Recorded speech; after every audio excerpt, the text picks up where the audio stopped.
कुटनी विधानसभा उपचुनाव से जुड़ी बड़ी खबर सामने आ रही है। विकासशील इंसान पार्टी ने प्रत्याशी के नाम का ऐलान कर दिया है। जी हां, नीलाभ कुमार प्रत्याशी होंगे। विकासशील इंसान पार्टी की तरफ से बीजेपी ने केदार गुप्ता को उम्मीदवार बनाया है। जेडीयू ने मनोज कुशवाहा को प्रत्याशी बनाया है। अब वीआईपी के इस सियासी दंगल में उतरने से कहीं ना कहीं फर्क पड़ता है। वीआईपी के उम्मीदवार से कितना फर्क पड़ता है तो वो समझिए। कुटनी सीट पर बीजेपी ने पूर्व विधायक केदार गुप्ता पर दांव खेला है।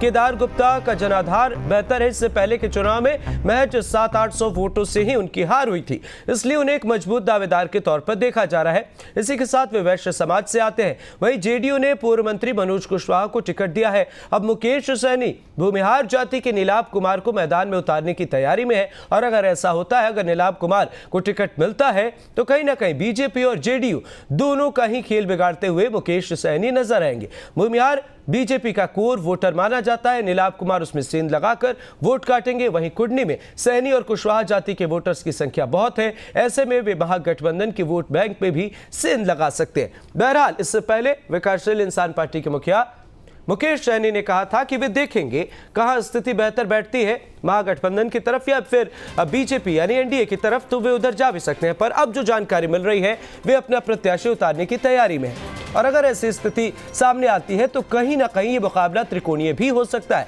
बहरहाल, मुकाबला बीजेपी और महागठबंधन दोनों में ही बहुत दिलचस्प देखने को मिल रहा है। बीजेपी ने एक ऐसे उम्मीदवार को उतारा है जिससे पहले के चुनाव में महज 700-800 वोटों से उनकी हार हुई है, तो कहीं ना कहीं एक सिंपैथी भी मिलेगी। जनाधार तो है ही, दोनों ही तमाम नेताओं के यहाँ जनाधार है, क्योंकि ये उपचुनाव है और उपचुनाव में बाहरी मुद्दे ज्यादा हावी नहीं रहते। इससे पहले के चुनाव में भी आपने 2 सीटों पर जहां उपचुनाव हुए, आपने तस्वीरें देखी जो सीटें जिसके पास थी।